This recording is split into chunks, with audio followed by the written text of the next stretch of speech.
Hello guys, আজকে আমরা যাচ্ছি নতুন একটা জায়গায়। তোমাদের দাদা আর আমি নতুন একটা জায়গায় যাচ্ছি ঘুরতে। সেই জায়গাটা কেমন তোমাদের সাথে শেয়ার করব। এটা আমরা আছি দেইপুর ছাড়িয়ে চা পুকুরের দিকে যাচ্ছি। তারপর এখান থেকে যাব, এখন আরও অনেকটা যেতে হবে আমাদেরকে, অনেকটা রাস্তা যেতে হবে।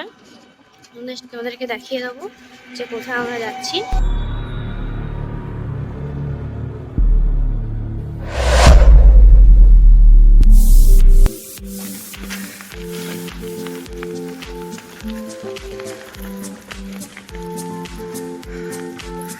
এই হচ্ছে আন্দুলবোদার রাস্তা। দেখতে পাচ্ছেন এখানে অনেক পুকুর আছে, জলকর। তোমাদের দিদি ওই আগে চলে যাচ্ছে আমাকে একা ফেলে শুয়ে, যেহেতু আমি রাস্তা চিনি না সেই জন্য একা চলে যাচ্ছে।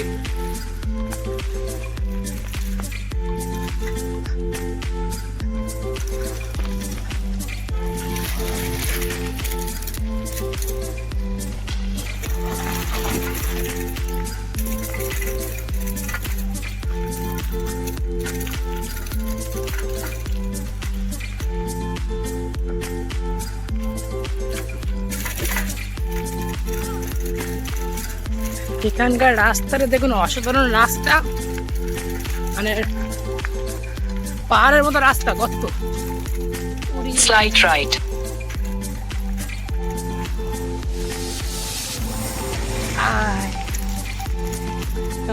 মাটি শুকিয়ে গিয়েছে।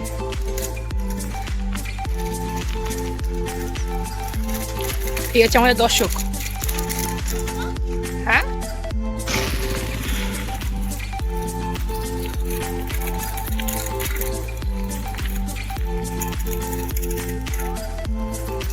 রাজহাঁস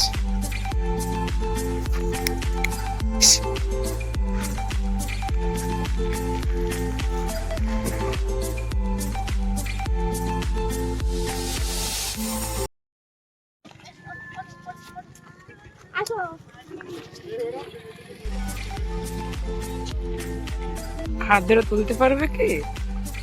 তোল না,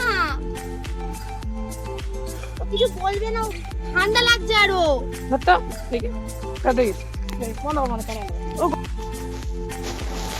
দেখতে পাচ্ছ তোমাদের তারা তোলার চেষ্টা করছে, এত ভিতর ডিম তুলতেও পারছে না কুকুরটারে, যদি কামড়ে দেয়। কষ্ট তো অনেকক্ষণ ধরে চেষ্টা করছে না।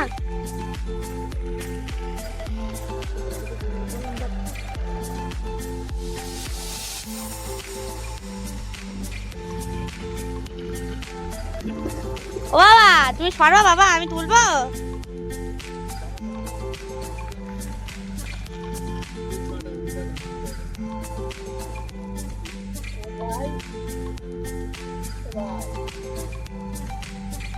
হবে হবে হবে হবে, হয়ে গে।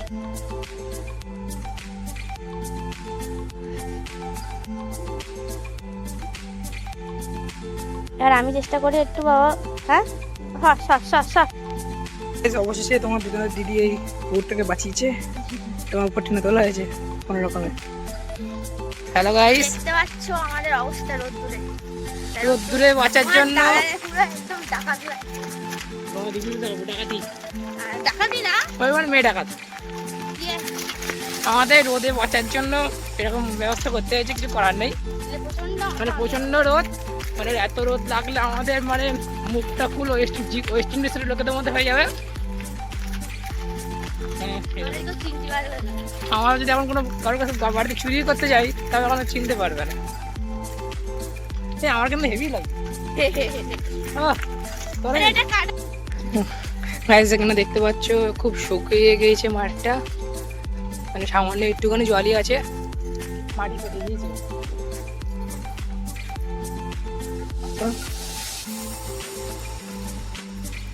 খুব বড় একটা ব্রিজ।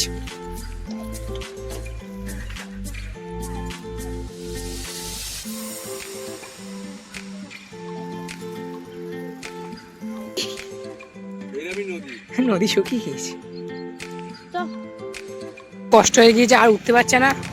হাতটা বাড়িয়ে দিচ্ছি, হাত ধরে হাতটা ধরতে পারছে না।